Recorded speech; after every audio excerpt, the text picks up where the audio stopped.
Just because you built it doesn't mean you deserve it. My parents handed my brother the house and $2 million company I managed, left me with nothing. I cut them off. A month later, they crawled back begging me for help. Hey Reddit, ever spend your whole life being treated like the backup plan while your sibling gets crowned king for doing nothing? Isaac, 28 male, grew up in that exact situation, working twice as hard, getting half the credit, and being told I should take it as a compliment that my parents didn't need to worry about me. For years, I played along, quietly stacking skills, connections, and receipts. Then one night, everything came to a head. And let's just say I wasn't the one left begging. You ever notice how in some families there's the chosen one, and then there's everybody else? Yeah, that was my childhood in Fairfield, Ohio. My brother Omid was the golden boy. 3 years older, loud, liked to flex like he was the next big thing. And me? I was the kid who actually did the work, but apparently didn't make enough noise to get applause. The favoritism was never subtle either. Christmas was supposed to be exciting, but for me it wasn't. Omid unwrapped a brand new gaming console one year. Whole family gathered around, clapping while he plugged it in like he'd just won the lottery. My gift?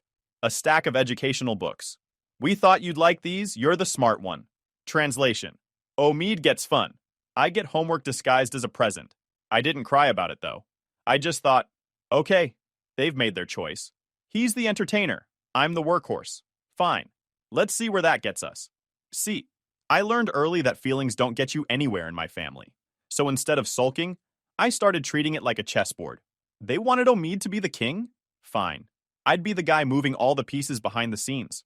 By the time I was 13, Dad had me working weekends in the family's construction business. Not swinging hammers, of course. That glory was for Omid. No, I was in the office organizing invoices, figuring out scheduling software, basically doing free admin work before I even knew what a resume was. Meanwhile, Omid at 16 would roll in late, toss some lumber around for an hour, then disappear to hang out with his buddies. Guess who got praised for working hard that day? Yeah, not me. It wasn't just at work either. School was the same. I was pulling straight A's without breaking a sweat, already tutoring other kids in math. Omid barely scraped by, coasting off excuses like, school's not for everyone. Mom would smile and say, that's okay, honey, you have people skills.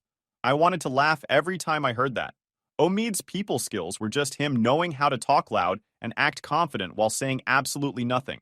Basically, he was born to be a politician or a bad salesman. But here's the thing.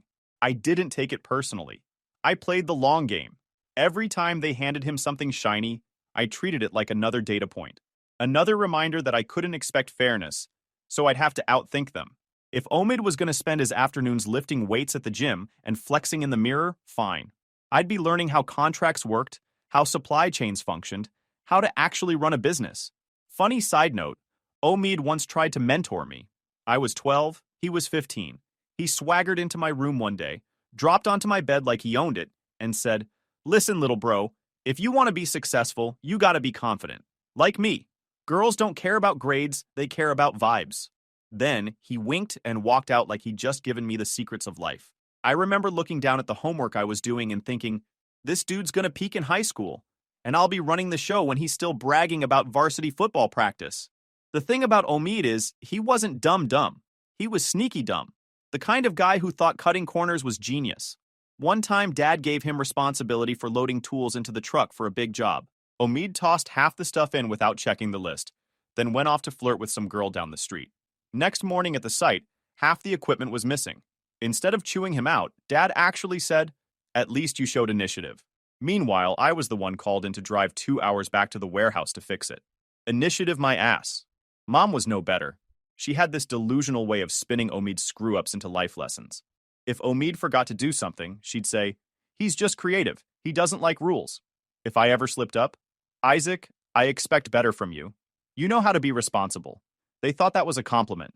What it really meant was Omid got a free pass for being careless, while I was held to adult standards at age 10. It all boiled down to this unspoken rule. Omid was the favorite, the face of the family, the one they bragged about at barbecues even when there was nothing to brag about. I was the backup plan, the guy expected to quietly keep everything running. And you know what? That didn't make me bitter. It made me sharper. Every time they overlooked me, I thought, good, stay blind. While you're busy inflating Omid's ego, I'm building skills you don't even realize I'm stacking. I wasn't chasing their approval. I was stockpiling leverage. Looking back, I think that's what saved me.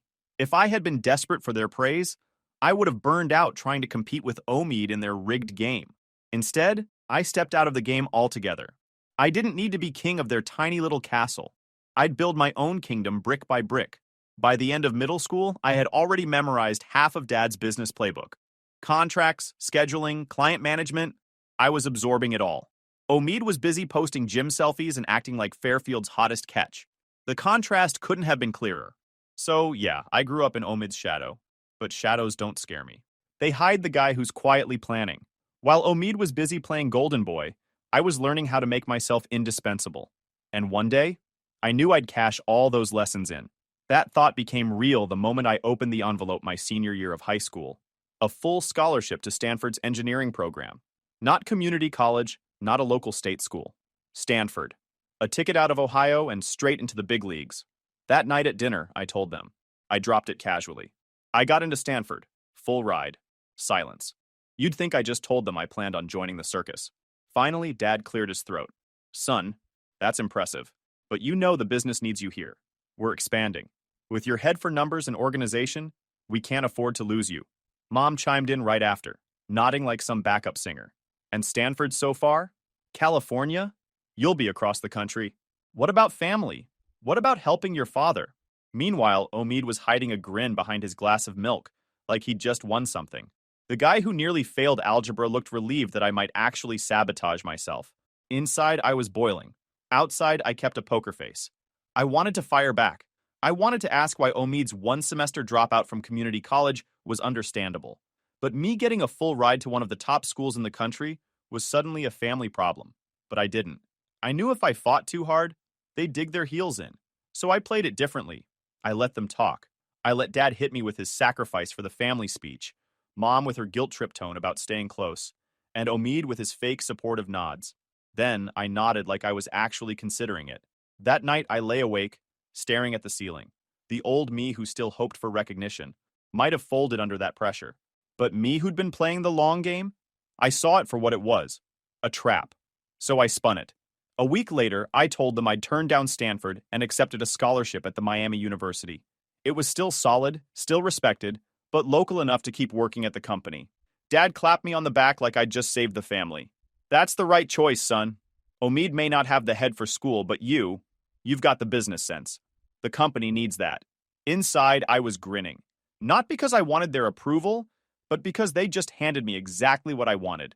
More time inside the business, more access to operations, more training for free. I wasn't planning to fly out of the nest. I was planning to build my own damn nest right next to theirs. That's when Jennifer came into the picture. We met at a networking event my sophomore year. We started talking about sustainable building practices, of all things. She actually listened when I explained the systems I'd been putting in place at the company.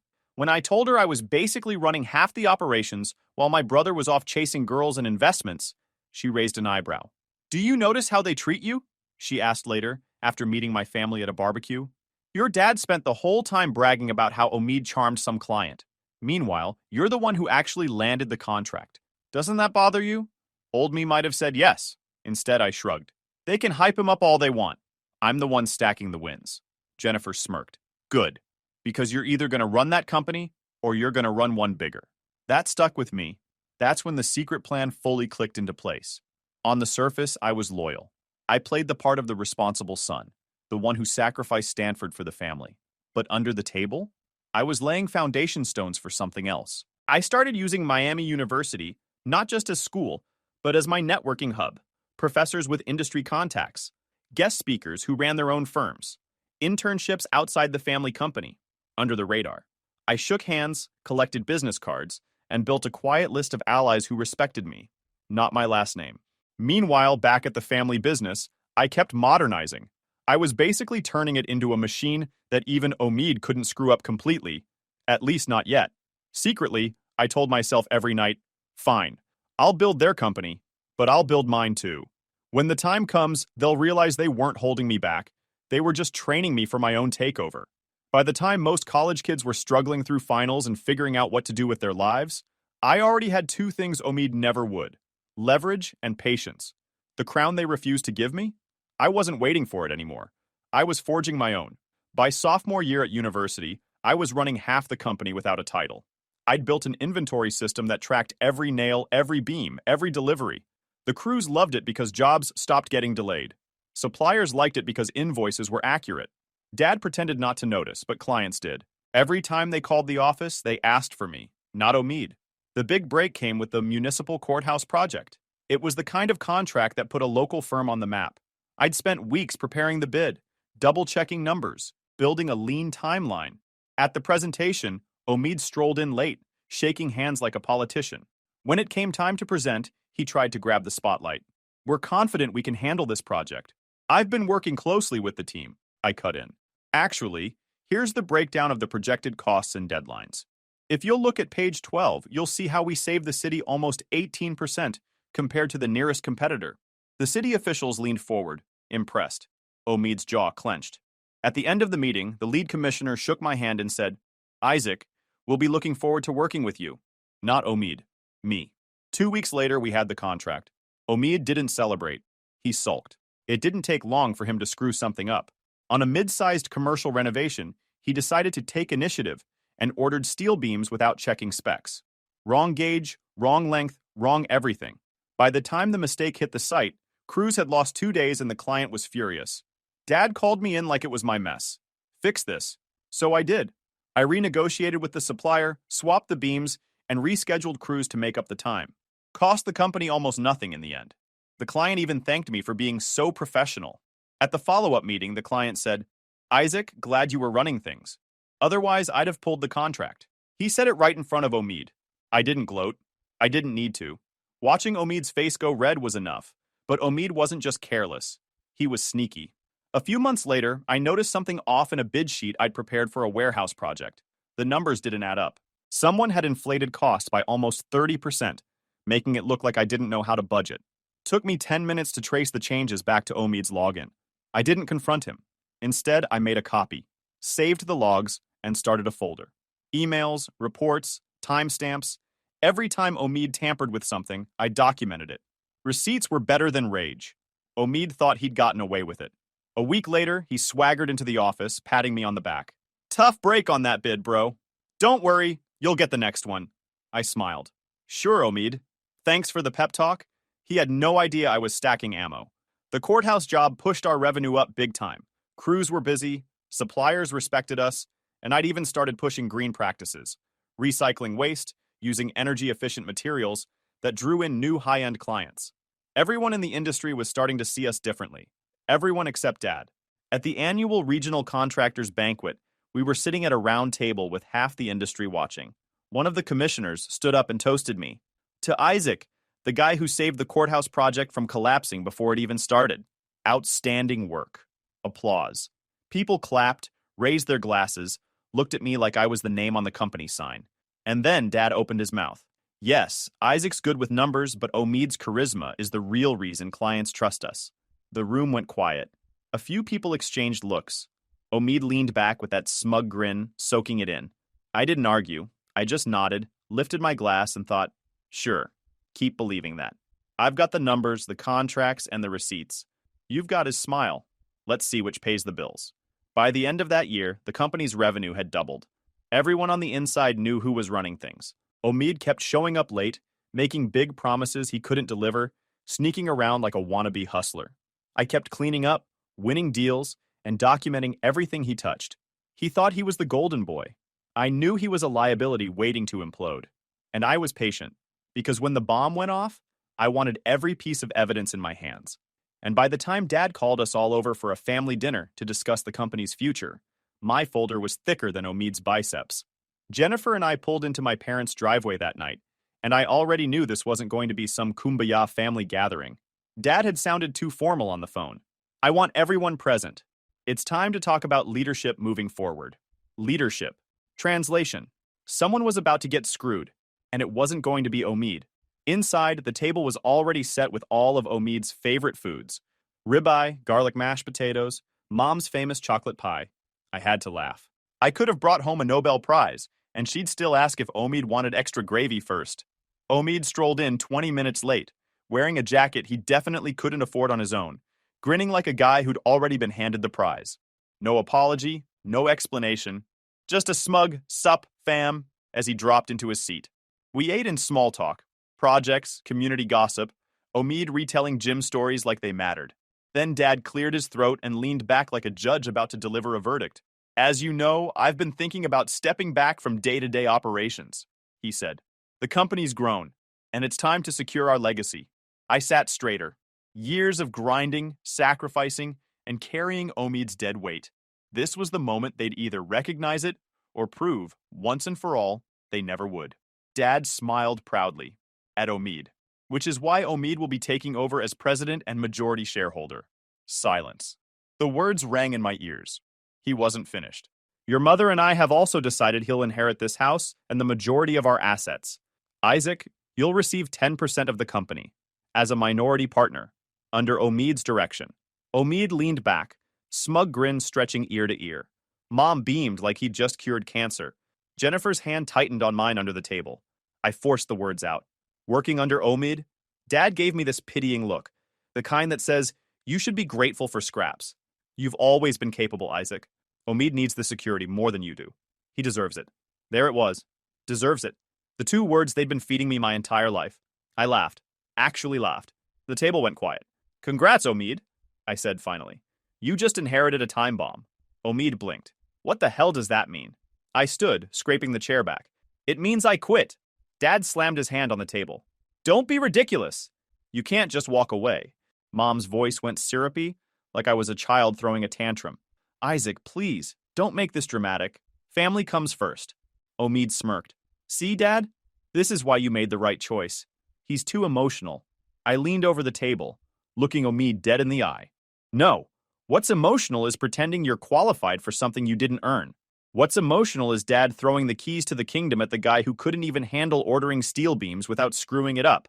Omid's face flushed red. Shut up, Isaac. You'll still have a job. You can keep doing all the boring paperwork crap you love. I smiled coldly. No, you can do your own paperwork. Let's see how long the company lasts without me. I walked out, Jennifer right behind me. The next morning, I got to the office before anyone else. I boxed up my certifications, my awards, and downloaded copies of the templates, frameworks, and contacts I had personally built over the years. Then, I logged out, handed in my admin credentials, and left them to run the place on their own. They still had the systems, just not me holding them together. By the time Dad showed up, red-faced and shouting, I was stacking the last box in my truck. What the hell do you think you're doing? He barked. Exactly what I said I'd do, I replied. Leaving. Be reasonable. Where will you go? What will you do? Everything you know is here. I stopped, turned, and really looked at him. For the first time, he didn't look like a man in control. He looked small. Everything I built is here, I corrected him. And you just gave it to Omid. My knowledge, my systems, my clients, that all leaves with me. You can't just walk away from family, he insisted. I smirked. Watch me. I lifted the last box, headed for the door, then paused with my hand on the knob. Oh, and Dad? You wanted me chained here forever. Instead, you just set me free. I didn't wait for his reply. I walked out of the office, out of the company, and out of the hollow illusion that any of them ever valued me. For the first time in my life, the weight wasn't on my shoulders. It was on theirs, and I was finally free to build something they could never touch. The first week after walking out felt like stepping off a cliff. I didn't have a salary, no office, no team, just Jennifer, a laptop, and a folder full of ideas I'd built over the years. But if I knew one thing, it was that the systems, the clients, and the suppliers hadn't been loyal to Dalton Construction. They'd been loyal to me. Jennifer and I spent nights in our apartment drafting a plan. She built out the branding and website. I filed the LLC paperwork. We called it Steelmark Management. Clean, simple, straight to the point. At first, we weren't swinging hammers. We were the brains. Project oversight, scheduling, vendor coordination. Our pitch: we'd run projects smarter, faster, leaner as an owner's rep. At first, nothing happened. I was refreshing my inbox every 10 minutes, wondering if I'd miscalculated. Then, 3 weeks in, my phone rang. It was Greg, a supplier I'd known for years.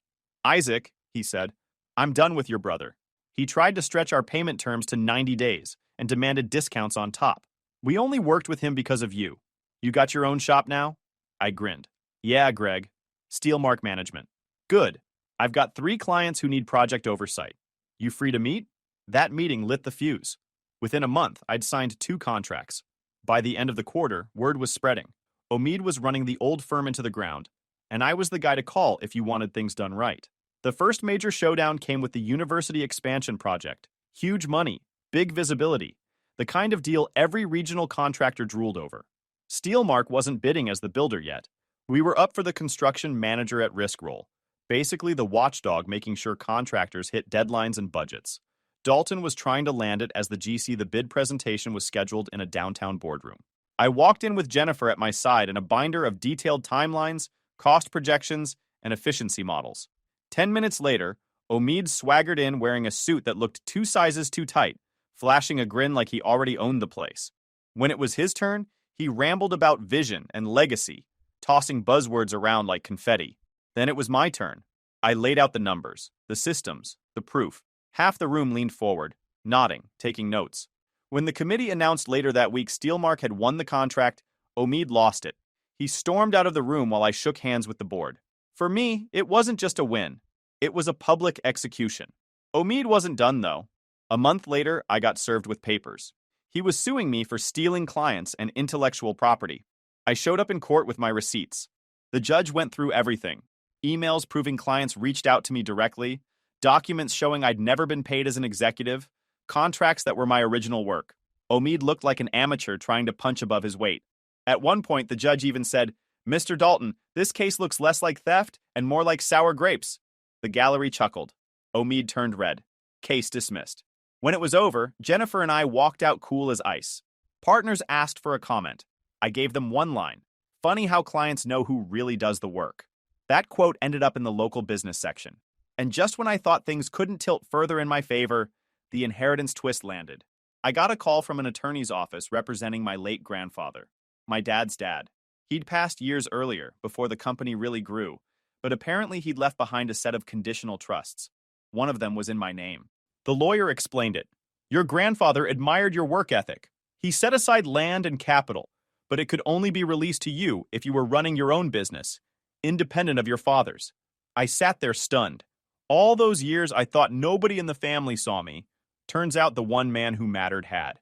The trust gave me ownership of a prime piece of land on the edge of the city and a financial cushion big enough to finally scale Steelmark from oversight into full construction. Up until then, we were the watchdogs making sure projects didn't collapse. Now, we could be the ones actually building them. Jennifer squeezed my arm as we walked out of that office. Your grandfather knew. He saw it before anyone else. With that inheritance, everything accelerated. I leased office space, hired 2 project managers, and brought on an administrative assistant to handle the contracts and invoices. Steelmark wasn't just me with a laptop anymore. It was a team, a real company. Meanwhile, Dalton Construction was bleeding. Clients fled, suppliers refused terms. Omid's charm routine wore thin. He showed up at a Chamber of Commerce mixer one night while I was networking with potential partners. I watched him work the room, trying to convince people the company was restructuring. Nobody bit. They gravitated toward me instead. By the end of that year, Steelmark was signing deals faster than I could process them. We'd moved into larger offices, our name was popping up in industry publications, and Jennifer and I started talking about long-term plans. Marriage, expansion into other cities. Landing the university job and a logistics hub build-out back-to-back, plus the trust assets, is what let us scale to 50 heads in just 2 years. The contrast couldn't have been sharper. I was thriving. Omid was flailing. And the best part? I hadn't even played all my cards yet. Because while Omid was busy trying to smear my name in public, I was sitting on a mountain of receipts, showing just how incompetent and reckless he really was. The time to cash them in was coming. By the next spring, Dalton Construction was a sinking ship. The courthouse job had blown past deadlines, 2 commercial contracts were already tied up in litigation, and word spread fast that the company couldn't be trusted. Suppliers started demanding cash up front. Crews quit mid-project. Clients walked away mid-renovation rather than deal with the chaos. The name that once carried weight in Fairfield was now a punchline. I knew things had gone nuclear when I opened the paper and saw an article titled, Regional Contractor Dalton, Construction Faces Bankruptcy. The photo underneath showed my dad and Omid at a groundbreaking ceremony, both looking stiff, like they knew the walls were closing in. A week later, the first text came. Isaac, the company is struggling. We need $50,000 to cover payroll and expenses. Family helps family. Can you loan it to us? That was from Mom. I stared at the screen and almost laughed. After the leadership dinner, after handing Omid the company, after treating me like a spare part, now I was the savior? My reply was short and final. You gave him the crown. Let him pay the kingdom's debts. I blocked her number right after. Didn't stop them, though. They emailed Jennifer and even showed up at our office asking for a meeting. 2 days later, Omid came storming into Steelmark's offices. He didn't even check in at reception, just barged through like he still owned the world. Except this version of Omid didn't look like the golden boy. He looked like a guy who'd been dragged through a blender, wrinkled shirt, 5 o'clock shadow, bloodshot eyes. He slammed my office door shut. We need to talk. I didn't even stand up. Do we? He collapsed into the chair across from me, hands gripping his knees. The company's failing. Dad had to remortgage the house. The bank's breathing down our necks. We're losing everything. You know how to fix this, Isaac. You built the systems, the relationships. Just come back. Help us. I leaned back, cool as ice. So let me get this straight. You got the company, the house, the assets, because you deserved it. And now that you've run it into the ground, you want me to swoop in and clean up your mess? His voice cracked. It's still your company, too. Dad gave you 10%. I laughed. I turned that down, remember? I walked away with scraps. Exactly what you and Dad planned. The difference is, I built something while you burned everything to ash. That got under his skin. You always think you're better than me. You could have stayed and made it work. No, I said, my tone sharp. I could have stayed and wasted another decade carrying you while Dad called you the charismatic one. The mistake wasn't Dad's. It was mine. Wasting years saving you from your own stupidity. He shot to his feet, fists clenched. So what? You're just gonna sit there and laugh while we lose everything. Pretty much. I stood too, slow and deliberate, making sure I was taller over the desk. But hey, maybe I've got a spot for janitors. At least then you'd be cleaning real messes instead of creating new ones. His face twisted. Screw you, Isaac! He shoved the chair back and stormed out, slamming my office door so hard the frame rattled. 2 guards followed him down the hall, making sure he didn't come back. My staff pretended to work, but I saw the smirks. Everyone knew who really ran Fairfield now. That was the last time Omid tried to talk to me face to face. A week later, my parents requested a sit-down. Jennifer told me not to bother, but I wanted closure. We met at a private room in a downtown restaurant. They came in looking older, defeated. Mom had that forced half-smile she used whenever she wanted to smooth things over. Dad's shoulders sagged. The man who used to bark orders looked beaten. Dad went first.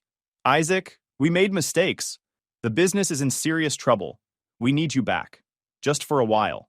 To stabilize things. Mom leaned in, voice soft. We're family. Surely that still means something. I didn't answer.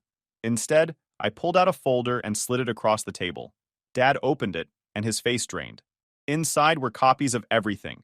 Bid sheets Omid had tampered with, inflated numbers under his login, emails showing supplier complaints, timestamps of when he tried to sabotage me. This is what your heir has been doing for years, I said flatly. This is the man you crowned. Mom flipped through it, whispering, Oh my God. Dad's jaw worked as he scanned each page. For once, he didn't have a defense. I stood up. You made your choice that night at dinner. You gave him everything. Don't crawl back now that the castle's burning down. Dad looked up, voice rough. We were wrong. I shook my head. No, you weren't wrong. You were blind. And now you're broke. There's a difference. Mom reached for my sleeve. Isaac, please. One last chance. We can fix this together. I pulled back. No more chances. I gave you decades. You wasted them on Omid. You don't get a do-over. I picked up my coat and turned for the door. Dad's voice cracked one last time. Isaac, don't walk away. I looked back over my shoulder. I already did, the day you said he deserved it. And then I left, leaving them at that table with Omid's failures staring them in the face. The receipts weren't just paperwork anymore. They were proof. Proof I'd been the foundation. Proof that without me, they had nothing. And that's exactly what they deserved. 2 years later, Steelmark wasn't just a company. It was a statement. What started with a laptop on my kitchen table had turned into a firm with over 50 employees, multi-million-dollar contracts, and my name on every shortlist that mattered. The city didn't just know Steelmark. They respected it. To cement it, we built a new headquarters, a 3-story glass and steel monument downtown, with Steelmark's logo carved in brushed metal across the entrance. The opening night wasn't just an office party, it was a declaration. We invited clients, suppliers, city officials, and the local press. Champagne, cameras, spotlights, the works. Jennifer stood at my side, stunning as always, smiling in that way that told me she'd always believed this was coming. She handled press questions like she was born for it, which honestly she was. The night was perfect, until the ghosts walked in. Omid, my parents, they weren't invited, but there they were at the glass doors, looking in like outsiders. Omid had lost everything that once made him the golden boy. He was pale, twitchy, suit hanging off him like a borrowed costume. Mom clutched her purse to her chest, her face drawn tight. Dad looked older than I'd ever seen him. Smaller, almost fragile. Security blocked them, but I raised a hand. Let them in. The room hushed as they stepped into the lobby. Clients, employees, even the reporters turned. Everyone knew the story. Everyone knew Dalton Construction had collapsed into bankruptcy, drowning in lawsuits and debt. And now, here they were, the fallen royalty, walking into my kingdom. Dad tried to speak with authority, but it cracked. Isaac, we need to talk. I raised my glass. Then talk. Nothing to hide here. Mom's eyes shimmered. We lost everything. The house, the savings. We just need... I cut her off. You had everything. You gave it all to Omid. He burned it down. That's not on me. Omid stepped forward, his voice sharp, desperate. You think you're better than me? Steelmark wouldn't exist without what I built at Dalton. The crowd stiffened. A couple reporters leaned in, pens ready. I smiled, calm. Funny you said that, Omid, because I brought proof. I signaled to the AV tech. The projector behind me flicked on. Slide after slide lit up the screen. Omid's tampered bid sheets, emails with suppliers complaining about his screw-ups, project budgets he'd altered under his login. Every piece of sabotage I'd documented years earlier. The room buzzed. Reporters scribbled. Clients murmured. Omid's face went red. You forged that, he shouted, voice breaking. Nice try, I said coolly. Those came from the server logs I'd archived before leaving. Signed, time-stamped, verified. My lawyer pre-cleared what I could show publicly and what I'd kept. Nothing proprietary, just logs and my own frameworks. They've been sitting in a folder for years, waiting for this moment. The silence was brutal. Omid opened his mouth, then shut it again. Even Dad's face had gone pale. Mom covered her mouth with her hand. A client in the crowd muttered loud enough for everyone to hear. Explains why Dalton went under. That one line hit harder than anything I could have said. Omid's composure snapped. He lunged forward, pointing at me. This is all your fault. You poisoned everyone against me. You stole. Security stepped in, blocking him. The room didn't flinch. Nobody rushed to defend him. For once, everyone saw him for exactly what he was. The guy who coasted, sabotaged, and finally imploded. Dad tried one last plea, his voice trembling. Isaac, we're still your blood. That has to mean something. I shook my head. That name you gave away the night you told me he deserved it? That wasn't family. That was delusion. Steelmark is my name now. My legacy, Mom whispered through tears. Please, one last chance. I stepped closer, lowering my voice so the words cut. No more chances. You gave them all to him, and now you've got nothing left to give. I nodded at security. Omid fought as they dragged him back, shouting curses, trying to twist free. Mom sobbed quietly. Dad didn't resist. He just let himself be pulled out, shoulders slumped, a king without a crown. The glass doors shut behind them. The room exhaled. Conversations picked back up. Reporters scribbled headlines they'd publish the next morning. My employees looked at me with something close to pride. Jennifer slid her arm through mine. You good? She whispered. I raised my glass. Better than good. This is what family looks like now. I gave a short speech then, standing in front of the Steelmark logo. I didn't talk about revenge. I didn't talk about them. I talked about respect, about loyalty, about building something real with people who had your back. The applause echoed in the glass lobby, louder than anything I'd ever heard at Dalton. They thought Omid was the king, but I was always the throne. And now the whole city knew it. YouTube just dropped this new hype feature. If you're hooked on this story, smash that hype button. It tells YouTube this video deserves to blow up, and it keeps even crazier stories coming your way.